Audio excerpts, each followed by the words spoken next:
Hello, and you are very welcome to my first ever blog on secondary progressive multiple sclerosis.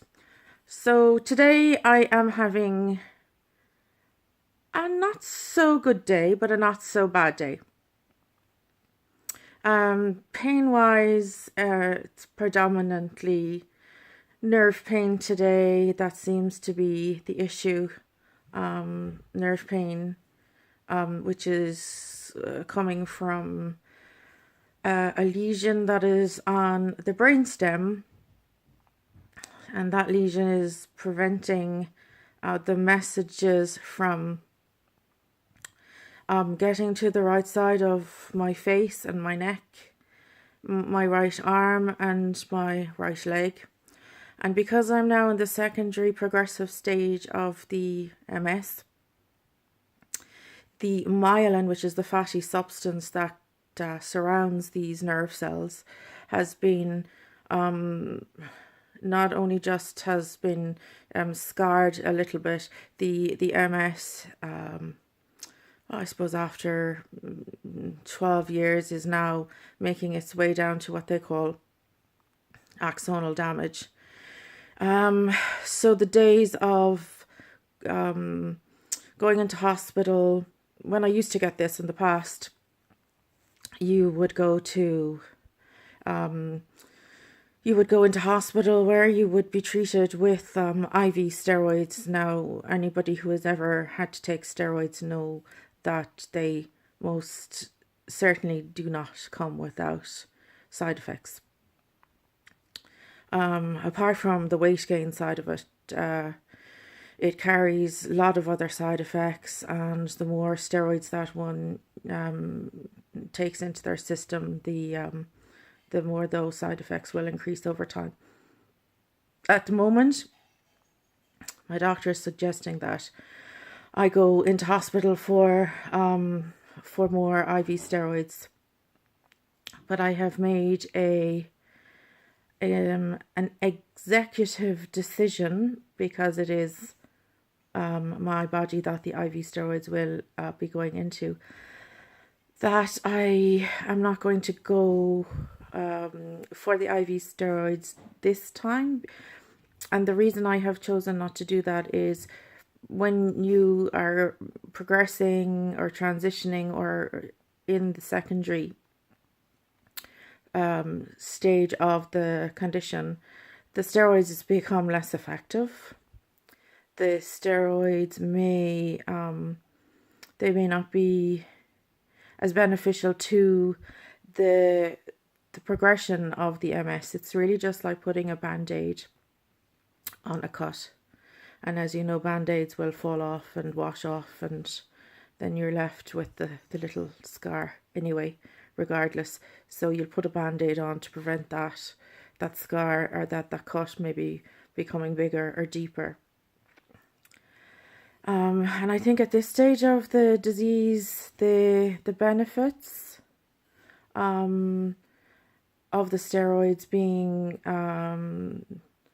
becoming less and less effective, I think I would rather put them in the back pocket for further down the line. Say if there was a very big important event coming up and it was something that I desperately wanted to do or attend or be part of, then I may go have the IV steroids just to give me that little extra bit of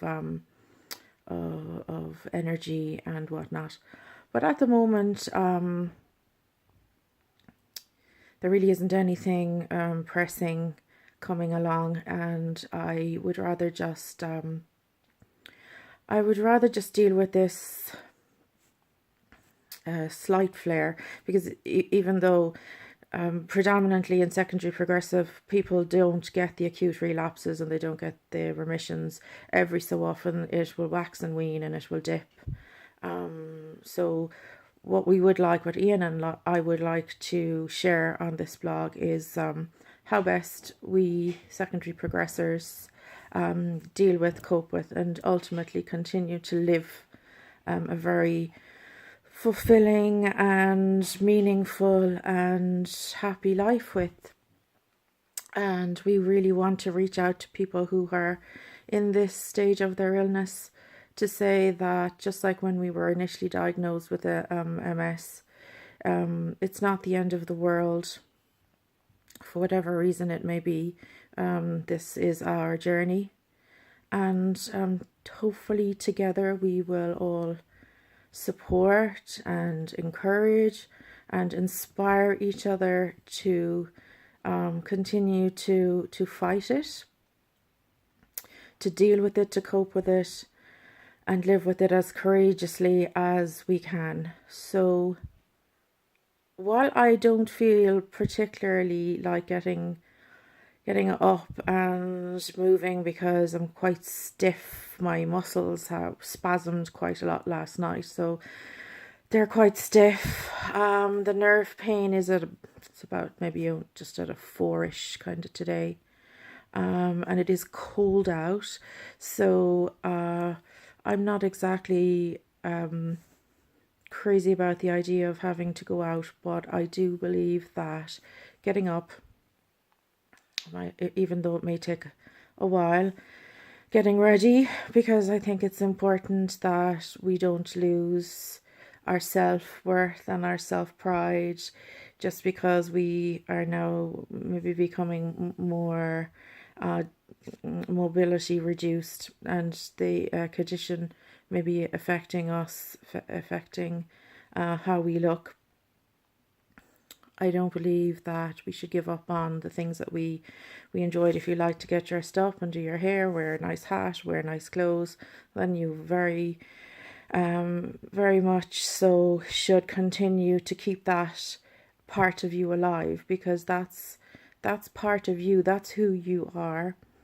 And I think it's very important at this stage of our condition that we don't lose sight of who we are. Nobody can take that away from us. We are who we are. We are not this disease. We are not what this disease is going to turn us into. We are who we are. And you are all very beautiful, strong, amazing, powerful people, because I don't think you would have been given this journey otherwise. So I'm going to get up, I'm going to get ready, and I am going to go out. How far I will go and how much I will do today, I'm not so sure, but I will keep you posted. So see you in a bit. Bye for now.